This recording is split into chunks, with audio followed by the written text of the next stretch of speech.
Hello, everyone, and thank you for joining us on our webinar, Lawyers Are from Mars, Techies Are from Venus. We have opened up the webinar at exactly 2:15, but we do want to give some late joiners just a little bit of an opportunity to join us. So we're going to wait about a minute and a half or so, see who joins us, and then we'll crack on just as scheduled. So thank you for your patience.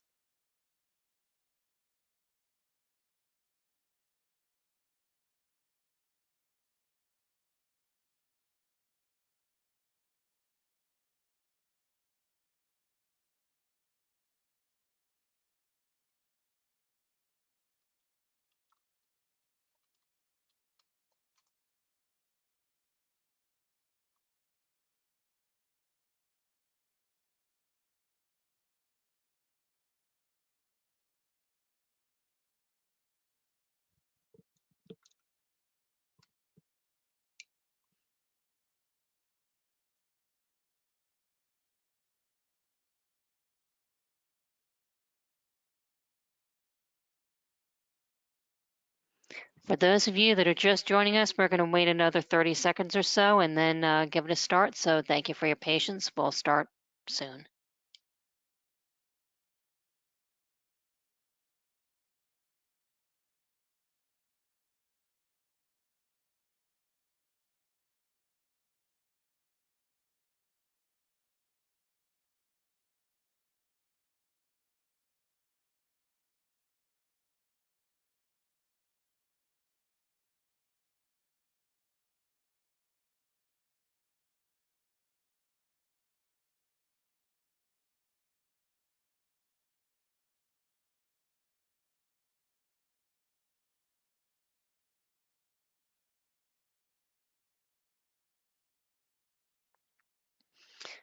Okay, thank you again for those of you that have joined us. My name is Judy Krieg, and along with Dr. Kuan Hon, today we're talking about lawyers are from Mars and techies are from Venus.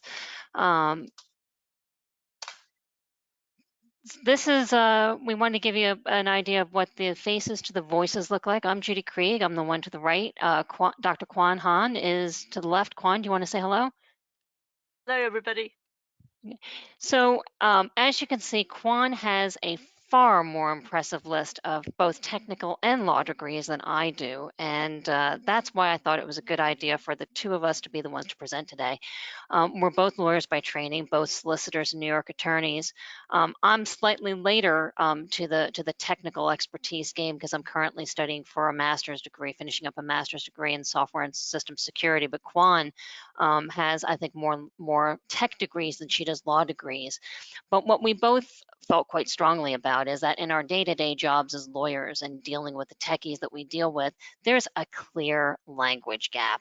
And so what we wanted to talk to you today is what we see as the language gap between how techies speak and think about the concepts that affect all of us, and how lawyers sometimes might misunderstand what that all means.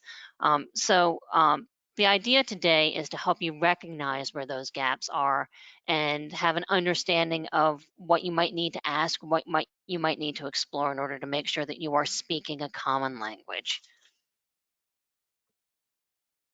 Thanks, Judy. So, this is the gross overgeneralization. I freely admit that, but there is a grain of truth in it. There is a big difference in mindsets between techies and lawyers. Techies tend to think in binary, in ones and zeros, in black and white. Lawyers, however, tend to think in shades of gray. So, that's one of the major differences. Now, this means that lawyers and techies, when they talk, can sometimes go whoosh in opposite directions. But it's not just a question of mindset, it's also a question of language, because I've noticed that often lawyers and techies will use the same words to mean actually different things, or they'll use different words to mean the same things, or sometimes they think they're talking about the same things, but they're not. So this can give rise to quite a few communication gaps. And just to give some quick examples, data protection. techies think about data protection in a different way from lawyers. When techies think about data protection, they're thinking about data beyond personal data, including non-personal data, whereas lawyers tend to be thinking about personal data and things beyond security, like lawfulness, fairness, and transparency, and data subject rights. Where they meet in the middle is probably the area of security of personal data. But even there's a difference in mindsets. Techies tend to think about rules and specifics, whereas lawyers think about broader principles, for example, Article 32 GDPR on the security requirements. To give a couple more examples, lawyers and techies mean different things by processing. To techies, processing means data crunching, doing something with data, whereas for lawyers, mere storage of data and transmission of data or even viewing data, that is processing for data protection purposes. And just to be topical, for example, in the privacy notice regarding UK government COVID testing for essential workers, they've actually named some organizations as processors who lawyers would not necessarily think, or especially data protection lawyers would not necessarily think were processors in the personal data sense, such as software providers and hardware providers. Another example is SLAs. Often when techies say SLAs, they actually mean the entire contract, whereas for lawyers, SLAs, service level agreements, are just a subset of the full set of contract terms. So what matters most is different for lawyers and techies. Lawyers tend to think in terms of software and systems, whereas, of course, lawyers want to think about legal entities. So techies will say, oh, the data's in Azure.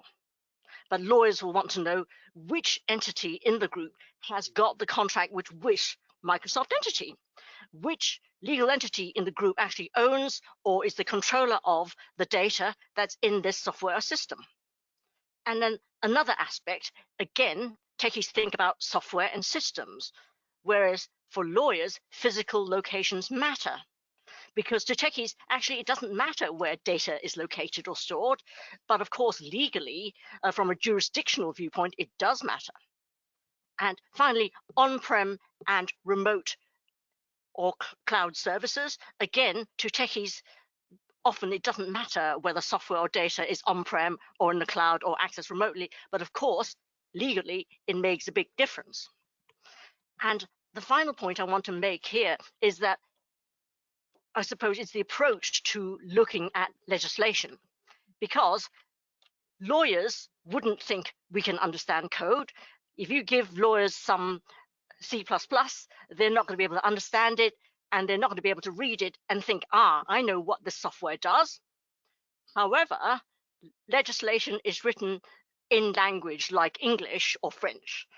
Techies sometimes read the legislation, and because it's in English or French or whatever, they think they understand it, they think they know what it means, they think they know what it requires. But actually, of course, as lawyers know, legal language is not the same as normal language because of defined terms, because of case law, context, etc. So I also do some guest lecturing at Imperial College, and I always emphasize this to computer science students. Do not assume you can read some legislation and think you know what it requires. When you're trying to operationalize it, you need to consult the lawyers to know how to do this properly. So our first top tip, make sure that you know when you're speaking different languages, techies and lawyers, and you might need to translate between the two, and make sure you know you're talking about the same thing. So along those lines, we're going to cover 5 different areas where you can try to recognize where the language gap might exist. And so these are the 5 areas we're going to go through one by one. First one is personal data and PII. This is something that Kuan and I see every single day. I can't tell you how many times that I'll be talking to a software engineer or I'll be talking to a security engineer, and they talk about PII. Anytime you hear the term PII as a lawyer, your ears should perk up. And I'm happy to give you the spoiler alert at the front. PII is not the same thing as personal data. And so it's important to understand what PII is and what it isn't. PII as far as I can tell, originally came to being through some technical standards that were the ISO standards, and we're going to talk about what ISO standards are in a little bit. But ISO standards throughout refer to personally identifiable information. And because these are technical standards, these are things that the techies deal with, this is what they're familiar with. So this is where the term PII is predominantly used and where it comes from. PII is information that identifies or can be used to either identify or contact or locate a person. In other words, it's data from which you can identify who the person is. Now, even though this started off as a techie term, it kind of got confused because some of the early data breach notification laws, and I think California in the US was one of the earliest ones, repeated this technical term, but they slightly named it differently as now it's personal identity information.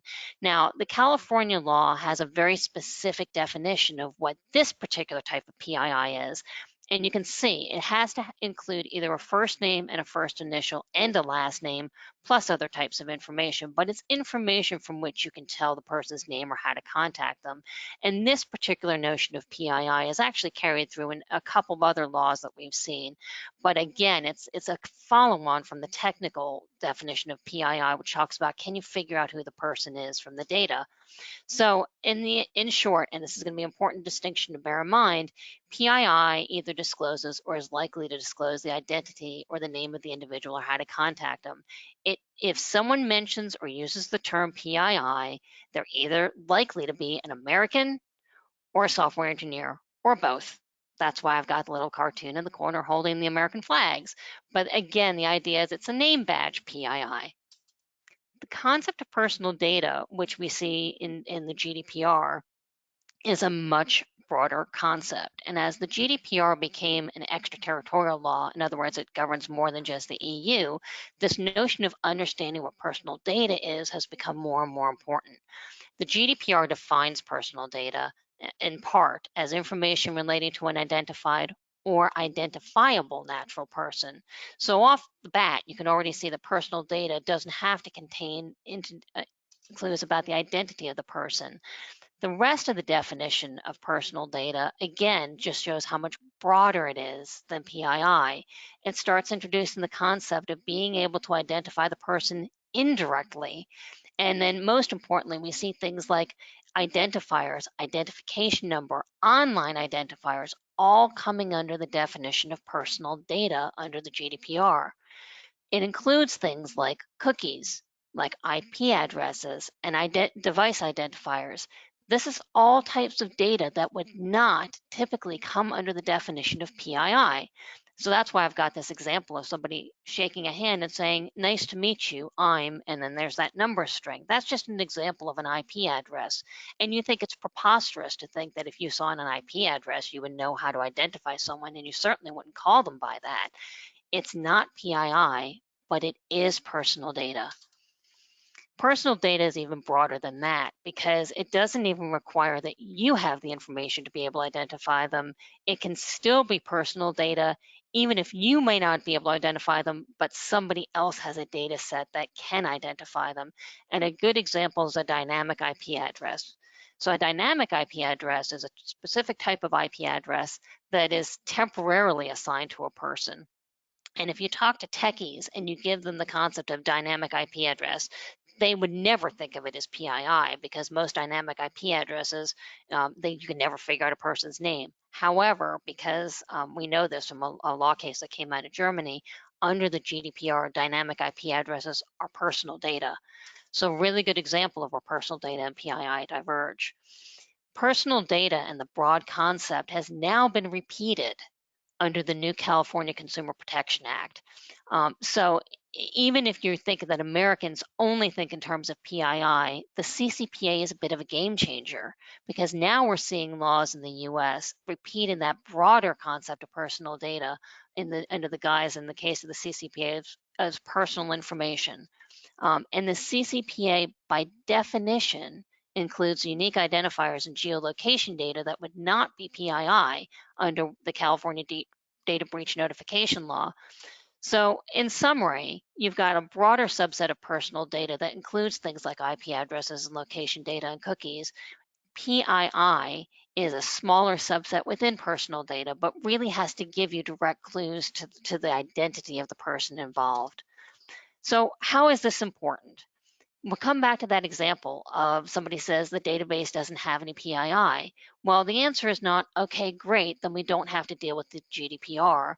And this is a common, I can't tell you how common misperception between techies and lawyers, because lawyers think in terms of personal data and techies think in terms of PII.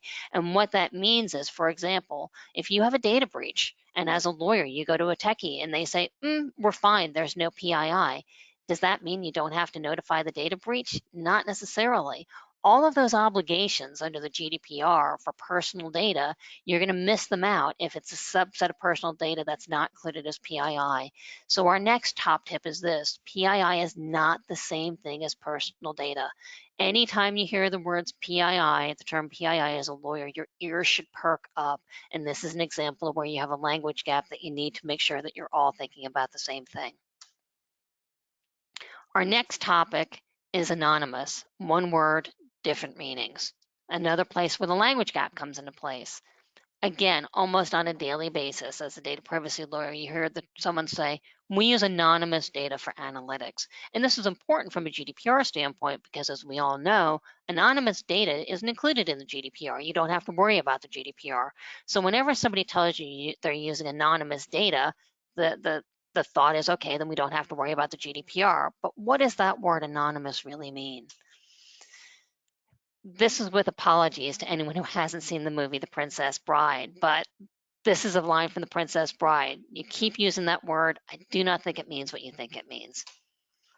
First definition of anonymous is the one that most non-lawyers think about every day. You can't figure out the name or the identity from the data. In other words, there's no PII. This is what we generally think of as anonymous. And I think you're probably wondering to yourself, well, yeah, of course that's what anonymous means. What else could it mean? Well, welcome to the GDPR. The GDPR introduced a different definition of anonymous, which sounds like it's the same, but again, if you deal with the GDPR day in, day out, you know it's not.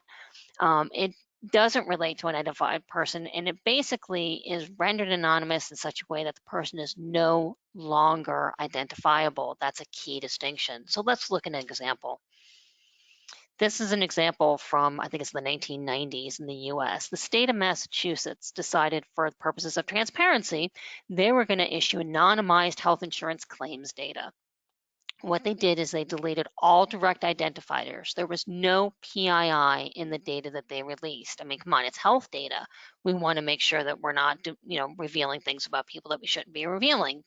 It only related to state employees. It did have things like details of hospital visits, like diagnosis and prescriptions. They thought this data was anonymous and therefore they released it. But was it really anonymous?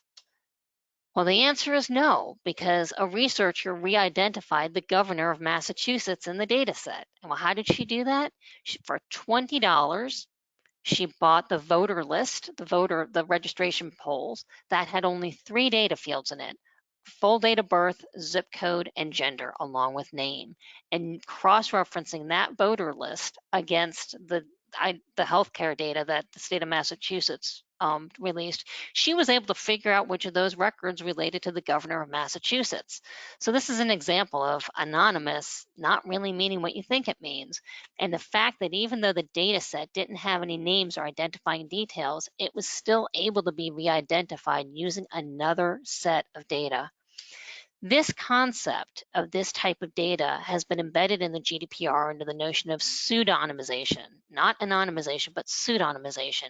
Now, this is personal data that you can't attribute to a specific person without the use of additional data. And this is where things can show you that anonymous means different things. Pseudonymized data is the same as anonymized in the everyday common sense. So the first definition, but it's not the same as anonymous data under the GDPR. Pseudonymized data is still subject to the GDPR, whereas anonymized data isn't. So let's look at a harder example. New York taxi trip data. New York City still does this, but under a different format. But a couple years ago, they decided that they were going to release data on every single trip taken in a licensed New York taxi for a year. You can imagine the size of this data set. And the only thing that this data set had for the pickup and the drop off for each trip was the date, the time, the location, and the fare, including the tip. Now, normally, if we weren't on a webinar, I would ask, how many of you think that that's anonymous data? I mean, that's all it has. Well, the short answer is, the media was able to identify celebrities, and we had, in this case, Gawker saying that Bradley Cooper apparently was a rubbish tipper in cabs. But even with that data that most of us would think about as in the common sense word of being anonymized, wasn't anonymized. And in fact, it has been said recently by this Georgetown law professor that DNA is probably the only thing that's harder to anonymize than precise geolocation information. So coming back to this, to the point of, we know what anonymized we think about anonymized in an everyday sense. What is it in a legal and GDPR sense? Well, can you use another data set to re-identify? In many cases, if you can, it's not going to be considered anonymous under the GDPR, even if you're not the person with that data set. Aggregate data tends to be anonymous, but even in certain circumstances, aggregate data isn't anonymous under the GDPR. Getting to that GDPR standard of anonymity is really difficult, and it certainly runs contrary to our everyday sense or how techies would think of as anonymized. So let's come back again to the point. If a techie says to you, we use anonymous data for research purposes, and if you have to deal with the GDPR, you really need to be clear about what that person means by anonymous.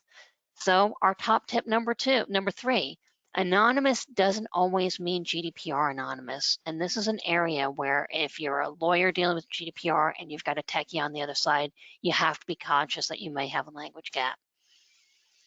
The next section we're going to talk about is understanding crypto, and Kuan's going to take this one. Okay, so the first main point, an overarching point, is that actually there's quite a big difference in how lawyers and techies see security and crypto. Laws are quite general. They talk about principles as to what security is needed, what type of encryption is needed. For example, the GDPR just says appropriate technical and organizational measures. It doesn't specify AES 256, etc. It also says that encryption should be considered where appropriate, so it's appropriate again. Under the CCPA and other US data breach laws, they can talk about encrypted data versus non-encrypted data, but without actually defining what they mean by that. So what is meant by encrypted data? Well, encryption tends, unfortunately, to be used in a very loose and broad sense by non-techies like lawyers, and indeed, perhaps by techies who aren't security experts. In the technical sense, cryptography involves scrambling the original data, clear text or plain text, using an algorithm. And the stronger, the more effective an algorithm is and the method used to scramble it, then the stronger the encryption. There are two basic types of cryptography, and they are not both called encryption, even though that term tends to be used so loosely. The first one is encryption in the strict sense. This is meant to be reversible, two-way, so you encrypt data and then you decrypt it again. However, there is another form of cryptography which is meant to be irreversible, one way only, such as hashing. So we talk about what is encryption, which is the reversible two-way kind of cryptography. This is meant to protect confidentiality, to make sure only authorized persons can access the relevant data. And the plain text is converted to ciphertext with the algorithm using a key, which is a string of characters. Encryption is basically a subset of the GDPR concept of pseudonymization. And just to mention briefly, there are two kinds as well. There's symmetric and asymmetric encryption. Symmetric encryption is where the same key is used to encrypt and decrypt the data. Asymmetric is where you have a pair of keys, different keys. You use one to encrypt and the other to decrypt, and vice versa. And also you can apply cryptography to keys. So you can take a key and you can encrypt it, you can hash it. Next, just to mention that not all two-way encryption is equal. I've already mentioned the strength of the algorithm, but another important factor for strong encryption is the length of the key. And that picture of a toilet roll there reflects my age. There used to be a commercial in the UK about a toilet roll being soft, strong, and very long. So the longer the key, the stronger the encryption is. Another factor is the implementation. If the encryption has not been implemented properly, then it could be weak and got round. So key management is vital for encryption. It's not just encrypting, it's managing the keys securely, exchanging them securely, etc. And also regulators have confirmed that if you lose the key to encrypted data, that's as good as losing the key. Now, a major point from all this is about the breach of encrypted data. As Judy has already alluded to, techies might say, oh, well, we've had a breach, but the data is encrypted, so it doesn't matter, there are no legal consequences. But that is wrong.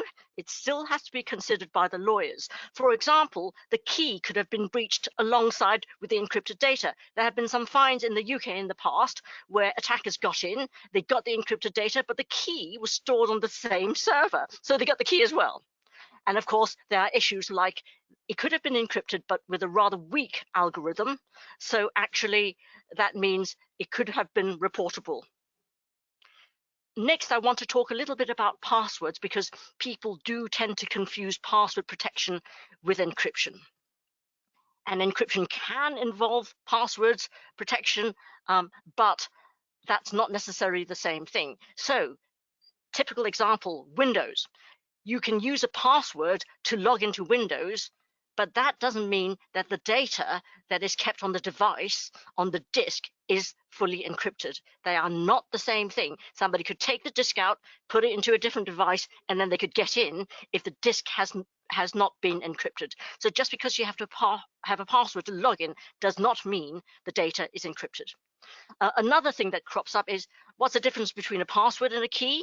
Well, the password can be the key, but often the password is used to then retrieve the key from behind the scenes and actually decrypt the data concerned.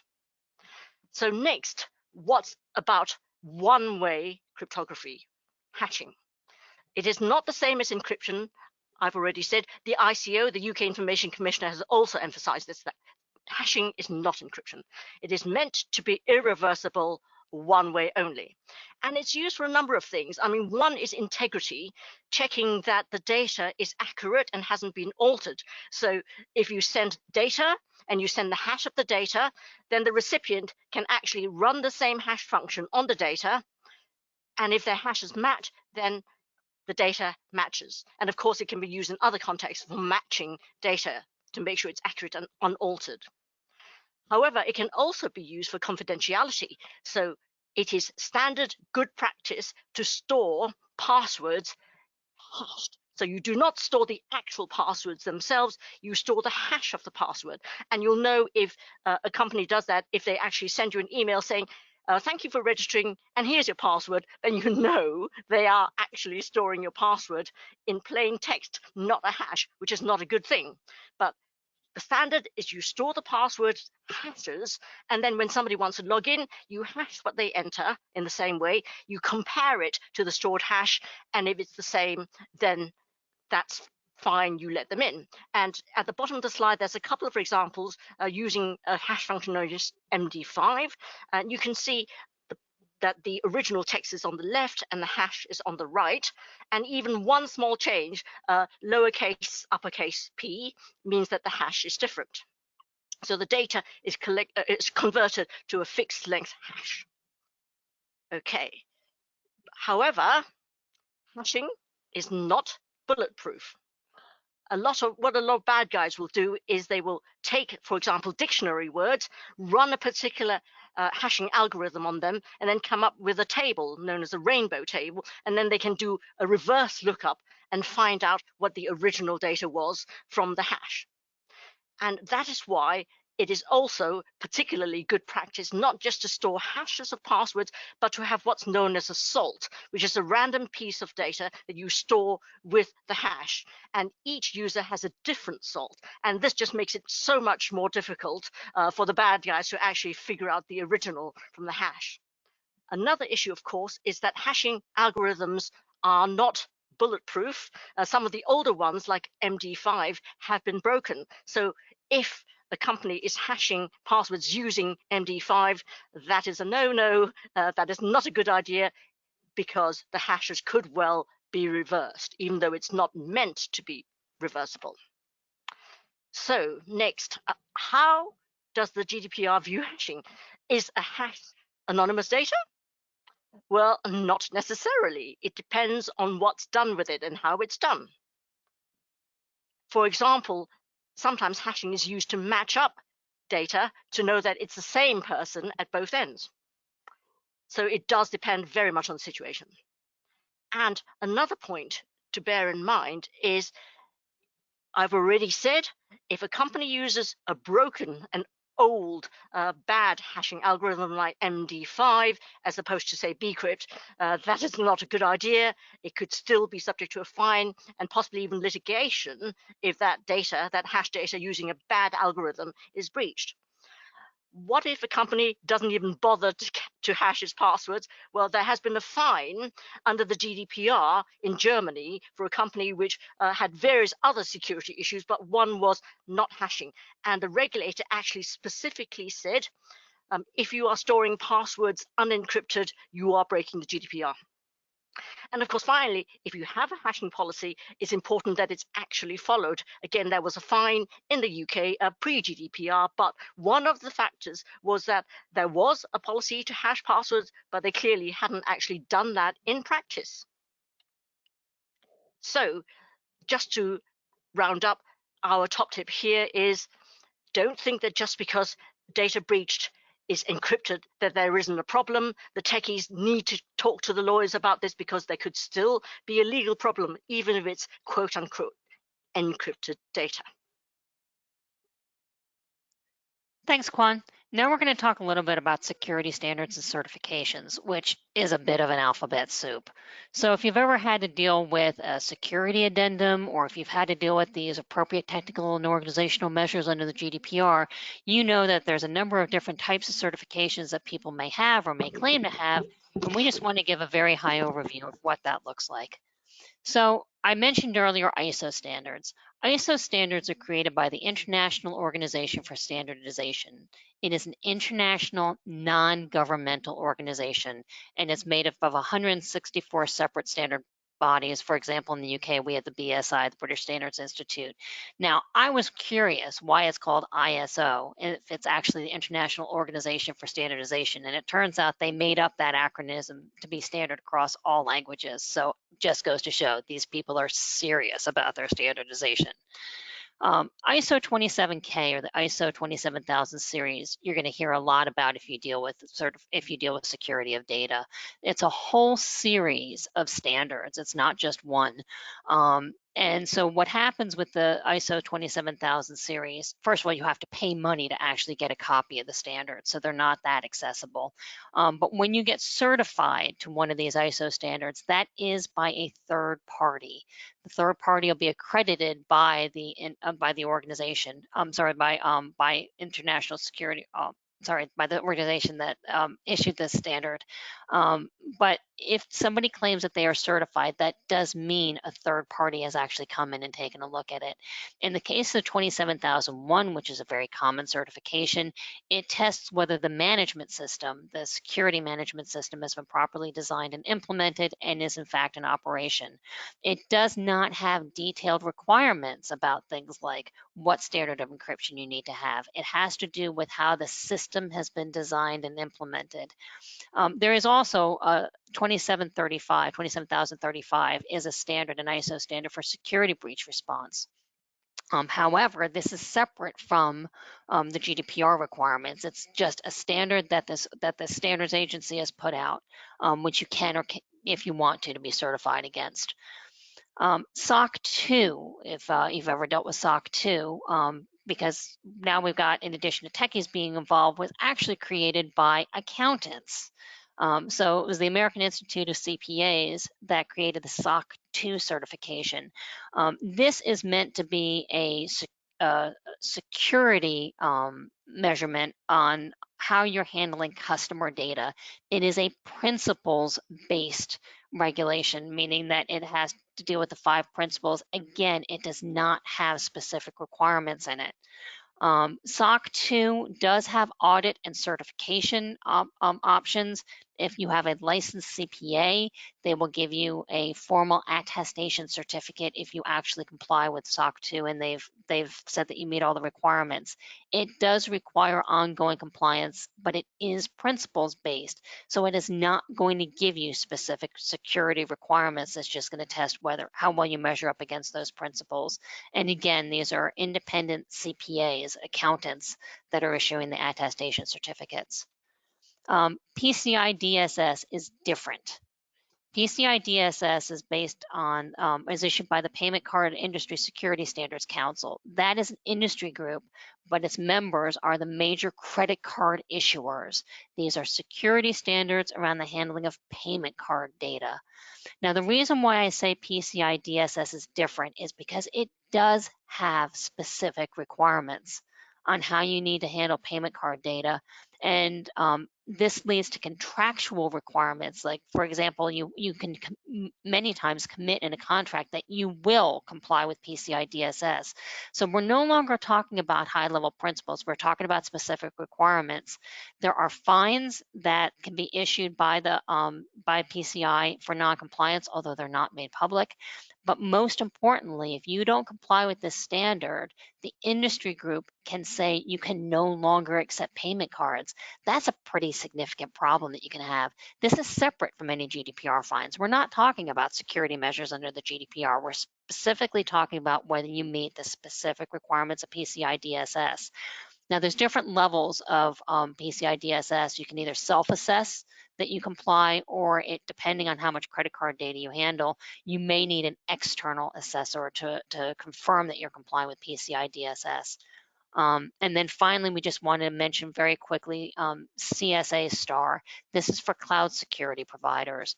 CSA stands for Cloud Security Alliance. It's a not-for-profit corporation. It has members worldwide that are basically cloud companies. And this is the STAR program, Security, Trust, Assurance, and Risk Program. And basically what this is it's public registry. It's available at this website. Companies self-declare whether or not they register if they want to register, but they can have either level 1, level 2, or level 3. Level 1 means that you've self-assessed that you meet certain requirements, and level 3 means that you have an external audit that you meet the requirements. So different levels of comfort as to what you're doing. What are the value of these certifications? Well, it's very important to bear in mind that compliance with one of these standards or having a certification with one of these standards does not necessarily mean that you are complying with any particular law. So for example, I mentioned that ISO has a standard on security breach response. That's again talking about PII. So just because you may be certified to that ISO security breach standard, that doesn't mean that how you handle your data breaches is going to comply with the GDPR. You also have to be very careful when you look at industry certifications or mentions of industry certifications as to the kind of words that people are using. There's a difference between whether you're third-party certified or verified, whether you're self-certified, or in some cases, and these are words you really need to look out for, some companies will just say, we're compliant with this, or we adhere to these principles. That's generally a sure sign that they are neither self-certified nor certified, even in those regimes where that is possible. So industry certifications can be very important because if you claim to have them in your contract, you claim to have them in your terms and conditions or in your privacy policy or on your website, you need to make sure that you actually have them and that you live up to them. And even though I said PCI DSS is the only one that actually has fines involved, it is a very easy case for any regulator to be able to fine you if you don't live up to the bar that you've set. If you say you are PCI DSS compliant, you need to be PCI DSS compliant. And I've got a little mention on the bottom here. The Information Commissioner in the UK, Elizabeth Denham, gave an interview to the Wall Street Journal. And while I wasn't able to attach it to here, she has said in that interview that the British Airways and the Marriott fines, which I know we're all waiting to see what that looks like, those were all both situations where the data was not actually handled in compliance with PCI DSS. And that's one of the reasons why there's the intention to fine because of the breach of the GDPR. So again, if you say that you would do one thing, make sure you live up to it. So this is our next top tip. Security standards and certifications do not equal compliance with privacy laws, so make sure that you don't confuse the two. And just because your techies tell you that you've got the certification to a certain standard, don't let them breathe easy that means that they don't have to worry about other aspects of compliance with privacy laws. Thanks, Judy. So this is the next and final main topic we're covering today, which is cookies and third-party scripts and tools. So the first point, of course, is what is a cookie? And there's the obligatory photo of cookies you can eat. But from a techie perspective, cookies are web cookies or HTTP cookies. And basically, it's just text data that a website visitor's web browser will store. And people often say text files, but actually being nitpicky about it, it could be in a database, not just in a file. And the original purpose of a cookie was to remember the visitor and their preferences across browser requests. Because even if you don't close the browser, in the background, it's actually making different requests to the website. And these may not necessarily be remembered. But of course, they can be used for tracking, as we all know. So on to the next slide. What's the difference between first-party cookies and third-party cookies? First-party cookies are basically related to and set by and basically associated with the website you visit, that somebody visits. However, third-party cookies are actually associated with a different website, and the way that they are actually stored and accessed on the visitor's browser is because the website that you're visiting can actually use third-party scripts or plugins provided by third parties. So code can be put onto the website of by the developer, which will then mean that third parties can actually store and access cookies on the visitor's browser. And the typical examples are analytics cookies and advertising cookies. And of course, all this leads to the EU cookie law, which was introduced by the EU e-privacy directive in 2012. Based on this new provision, or relatively new provision, I should say, it's not just cookies. It's actually broader than that. It bans storing data or accessing data on end user terminal equipment, which is not just computers, but could include tablets, etc., IoT devices, unless an exception applies or the user has given their consent. And this applies even if it's not personal data, and even if it's not anything to do with cookies in the web browser sense. Unfortunately, the popular use is to call this the cookie law. And that means that a lot of techies think, it only applies to web browser cookies, but in fact, that is not true. This law, the so-called cookie law, actually applies much more broadly than that. But I'm going to use the term cookie to mean any of this data that's stored on terminal equipment, whether it's strictly a web browser cookie or not. So just to give some examples of what's caught by the so-called cookie law, quote unquote, tracking pixels in emails, that can store and access data on a user's device, and that's caught by the law. Mobile apps. Mobile app developers may not think about the cookie law because they think it's about web browsers, but in fact, mobile apps can and do store and access data on the end user device. So that's caught by the so-called cookie law. And of course, another aspect is third-party scripts, as I've mentioned, which a website could put on their site and then allow access or storage or access by third parties. And that also applies to third-party SDKs, software development kits that mobile app developers use to make their life easier, to develop faster, to get things done more efficiently. They use third-party tools. And using all of these third-party scripts, SDKs, and other tools can actually result in data, user data, being shared with the third party. So techies and lawyers have a very different view of sharing and disclosure. Techies may not actually realize that this involves using third-party scripts, SDKs, etc., involves sharing data with third parties. This goes beyond the cookie law because there could be general GDPR implications as well. Is there a contract even with a third party whose SDK you're using, etc.? So this does give rise to legal risks for the company involved, particularly if the techies who are doing all this are thinking of PII rather than personal data in the GDPR sense.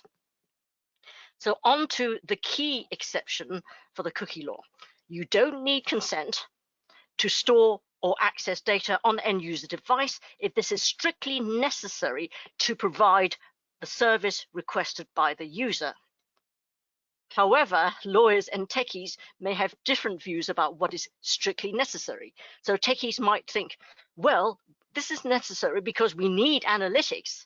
Well, that's not the same as what is necessary to provide the user's service. And from a legal sense, that is not the same.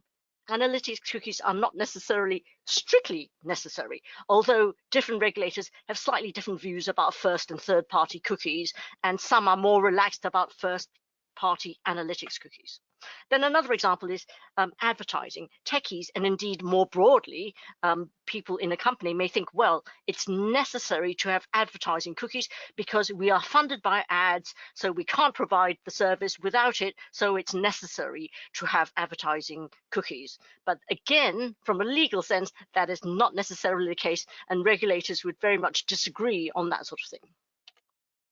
So finally, we move on to consent. If you don't have an exception like strictly necessary, then you need user consent. And that is the reason why, of course, we get all these annoying pop-up banners on every website. And the example I've given there is from the Field Fisher website. Now, one point which techies may not necessarily think about is the timing of storing or accessing quote unquote unnecessary cookies in the legal sense, like analytics or advertising cookies.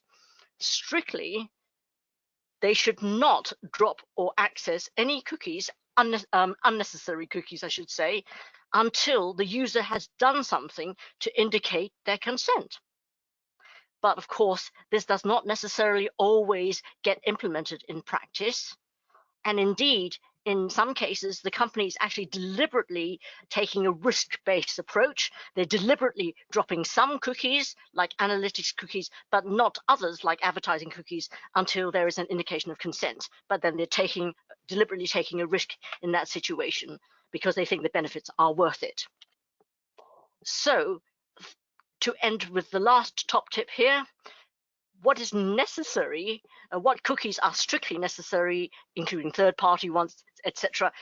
Lawyers and techies may have different views, and so it is important to make sure that they are talking on the same page about what is necessary in terms of cookies, etc. So I'll hand back now to Judy to summarize. So as you can see, we could go on about this for days, if not weeks, because the language gap between lawyers and techies is a very significant one. But to just sort of recap, we've identified 5 areas to keep in mind where you should identify that there is, in fact, a language gap.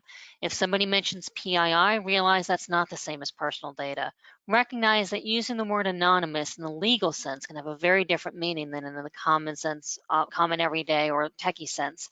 When you're dealing with crypto, just because data is encrypted doesn't mean that you don't have a problem if there's a data breach from a legal standpoint. Security standards and certifications, make sure that you are living up to the commitments that you make, and realize that just because you've got a certification doesn't necessarily mean that you're compliant with the law. And finally, with cookies and third-party scripts and tools, make sure that you're lining up what is necessary, because what's necessary from a legal sense will definitely be different than what your techie team thinks is necessary from their standpoint. That's all that we have for today. We appreciate your patience. We appreciate your attention.